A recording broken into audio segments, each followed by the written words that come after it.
आयुष्यभर ज्यांनी विरोध केले ते आज एकत्र येऊ शकतात. आम्ही तर एका घरातले आहोत.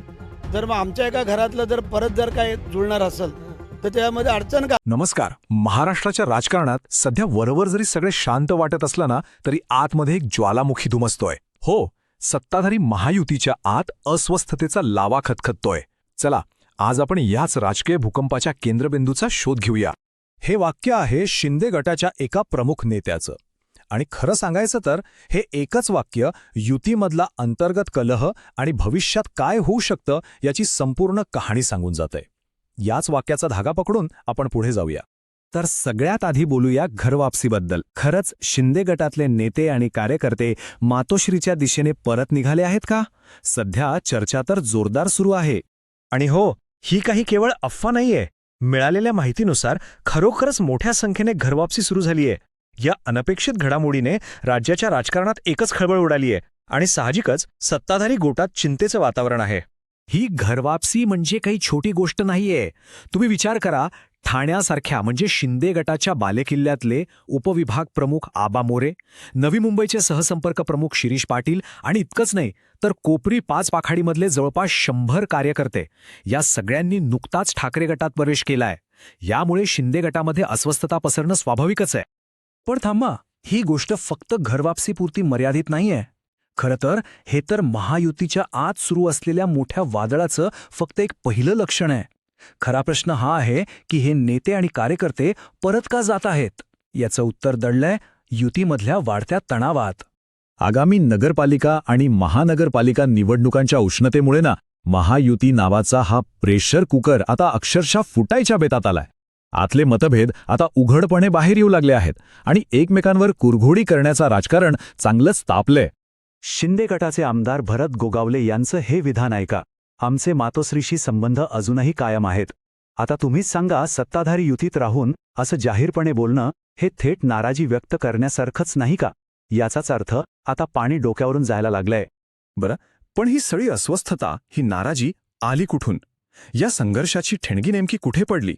यामागे काही ठोस आणि विशिष्ट घटना आहेत ज्यांनी या आगीत तेल ओतण्याचं काम केलंय. सगळ्यात पहिलं प्रकरण घडलं महाडमध्ये. तिथे मंत्री भरत गोगावले यांचं पुत्र विकास आणि राष्ट्रवादीच्या नेत्या स्नेहल जगताप यांच्या समर्थकांमध्ये जोरदार संघर्ष झाला आणि प्रकरण इतकं वाढलं की विकास गोगावलेंवर पिस्तूल दाखवल्याचा गुन्हा दाखल झाला. युतीसाठी हा एक मोठा धक्का होता. महाडचं प्रकरण शांत होतंय ना होतंय, तोच कोकणात दुसरा बॉम्ब फुटला. आमदार निलेश राणेंनी भाजप नेत्यांवर एका संशयास्पद रोकड प्रकरणी गंभीर आरोप केले.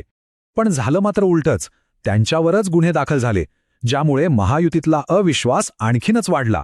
आता बघा, महाड मग कोकण या सगळ्या घटनांनंतर शिंदे गटामध्ये एकच भावना जोर धरू लागलीय की आम्हालाच पद्धतशीरपणे टार्गेट केलं जातंय. आणि आमदार संतोष बांगर किंवा शहाजी पाटील यांच्यावर झालेल्या कारवायांमुळं या भावनेला आणखी बळ मिळालं. आणि आता येऊया ह्या सगळ्यामागच्या मूळ कारणाकडे. ह्या सगळ्याचे धागेदोरे कुठे जुळतात माहितीये? युतीतला मोठा भाव म्हणजेच भाजपकडे. शिंदे गटाचा थेट आरोप नाहीये, पण त्यांना कुठेतरी असं वाटतंय की भाजपच्या धोरणांमुळेच त्यांच्यावर ही वेळ आलीय. हे चित्र बघा, म्हणजे तुम्हाला सगळं लक्षात येईल. एका बाजूला आहे भाजपचं आक्रमक धोरण, 100% भाजपचा नारा, आणि दुसऱ्या बाजूला शिंदे गटाला वाटणारी उपेक्षा, त्यात भर म्हणून अजित पवार गटाला मिळणारं महत्त्व. या सगळ्यामुळे शिंदे गटाची अस्वस्थता चांगलीच वाढलीय. आणि या सगळ्यावर कळस म्हणजे काय, तर काही नगरपालिका निवडणुकांमध्ये हे मित्रपक्षच एकमेकांच्या विरोधात उभे ठाकलेत. यापेक्षा मोठा पुरावा तो काय असणार की युतीमध्ये सगळं आलबेल नाहीये? मग आता सगळ्यात मोठा प्रश्न पुढे काय? मोठ्या निवडणुका तोंडावर आहेत. ही युती टिकेल की तुटेल? ही वादळापूर्वीची शांतता आहे की नात्याचा शेवट? पण थांबा, कहाणीत एक जबरदस्त ट्विस्ट आहे. जिथे अख्ख्या राज्यात वैर आहे, तिथे कणकवलीमध्ये काय झालंय बघा. ठाकरे आणि शिंदे गट चक्क एकत्र आलेत निवडणूक लढवायला. हेच तर राजकारण आहे. इथे कधीही काहीही होऊ शकतं. एकंदरीत राजकीय विश्लेषक तर हेच सांगतायत की जशा महानगरपालिका निवडणुका जवळ येतील तसा भाजप आणि शिंदे गटातला संघर्ष आणखी तीव्र होणार आहे. म्हणजे आपण जे आत्ता बघतोय ना, तो खरा खेळ नाहीये. खरा राजकीय महासंग्राम तर अजून बाकी आहे. तर मग प्रश्न तोच आहे, महाराष्ट्राच्या राजकारणात सध्या जे काही चाललंय तो येणाऱ्या मोठ्या राजकीय भूकंपाचा फक्त एक ट्रेलर आहे का? याचं उत्तर ते तर आपल्याला येणारा काळच देईल. चर्चांसाठी आणि नवीन व्हिडिओंसाठी आताच आमच्या चॅनलला सबस्क्राईब करा.